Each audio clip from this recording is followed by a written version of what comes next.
So the war in Ukraine has led to an outpouring of support from all over the world. Many American veterans have volunteered to head overseas to fight, while others are aiding in the battle from right here at home. The grassroots organization Volunteers for Ukraine is helping to connect veterans interested in fighting in the war with donors who purchase gear and airline tickets. So David Ribardo is a former Army officer and the CEO and founder of Volunteers for Ukraine. And he's joining us now. Thank you so much. I mean, your regular life, you're a property manager. You're in like real estate. This is, quite a departure for you, but you have experience. So sort of my first question is, why did you feel the need to start this organization? Well, this is something that I joined the Army because I've always had a desire to help people. This is something I think is commonly felt throughout all of the veterans here in America and worldwide. And so I watched the drawdown in Afghanistan, where there were a variety of non-governmental and volunteer organizations that helped thousands of people to evacuate that country. And I saw the big impact they had. So in the first couple of days of the war, as I watched these horrific images, I was absolutely saying, we got to do something. And a couple of days later, that's where our group started organizing with an absolutely widespread worldwide group that just came together in a grassroots movement to try and make a difference. So take us through the process for vetting volunteers. What are you looking for? Well, so we are a humanitarian aid organization. And so what we do is we help volunteers to get to the location that they are going to be helping out in.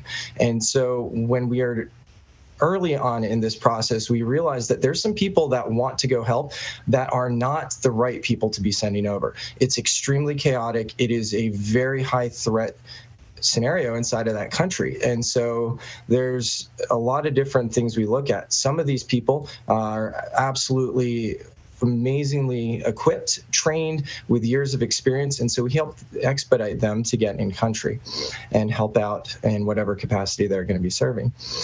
The other side of that is there's a lot of individuals that we don't want to send, individuals without proper credentials. We've had people who have made fake military records and sent them that were able to call them out. We found extremist organizations. We found militias. And it's not something that we support sending those people over for humanitarian aid missions.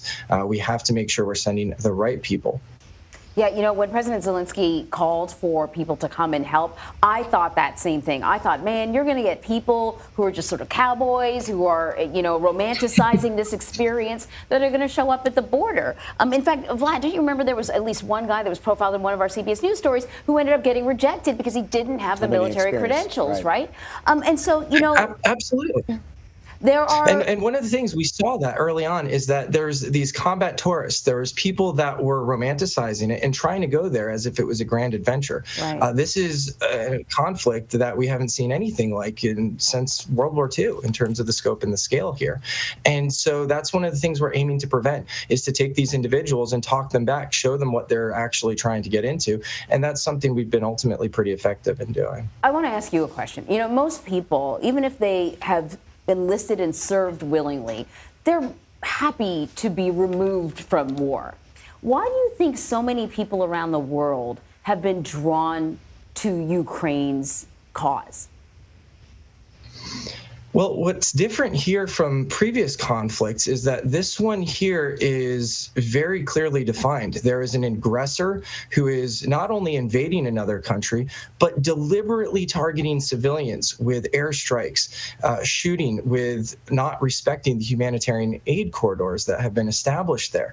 And so this is something that has been broadcast all over social media platforms. So if you go on Snapchat, on TikTok, on Reddit, on Instagram, you're able to watch these things as they unfold in real time and interact on these platforms with the individuals that are actually going through this experience. So this is something that's allowed, whereas in global war on terror, Afghanistan, Iraq, the American population was kind of removed from it.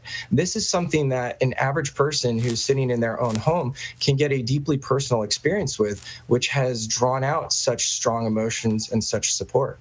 Real quick before we let you go, David, earlier this month, the spokesperson for the Russian Defense Ministry said that foreign fighters in Ukraine would not be protected under humanitarian rules regarding the treatments of prisoners of war, that, in fact, they would be considered as mercenaries, which means that in many instances, some of those protections that protect all soldiers, sailors, airmen, Marines, wherever they happen to fight, and I mean military soldiers and sailors in any country, are not afforded those same protections for volunteers like this. So what does that mean to you?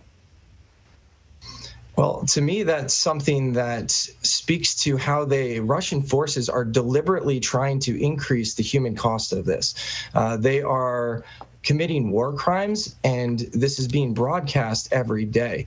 It speaks to the brutal conflict. And so what we're seeing here is that there's a huge need for humanitarian assistance, for medical training for the civilians, supplies here, where previously, the amount of combatants was being injured were very large. Now the civilian population's brought into it, and this has made medical supplies one of the primary avenues that we're channeling support into the country. Things such as tourniquets and gauze and bandages and chest seals, IV kits, they're all in critically short supply because the Russians are deliberately targeting the civilian population here.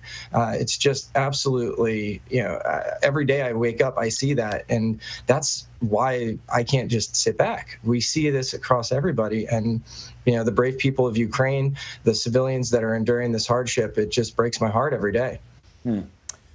David Ribardo, thank you for what you're doing. Thanks for spending some time to talk about it with us. We appreciate it. Stay safe. Thank you.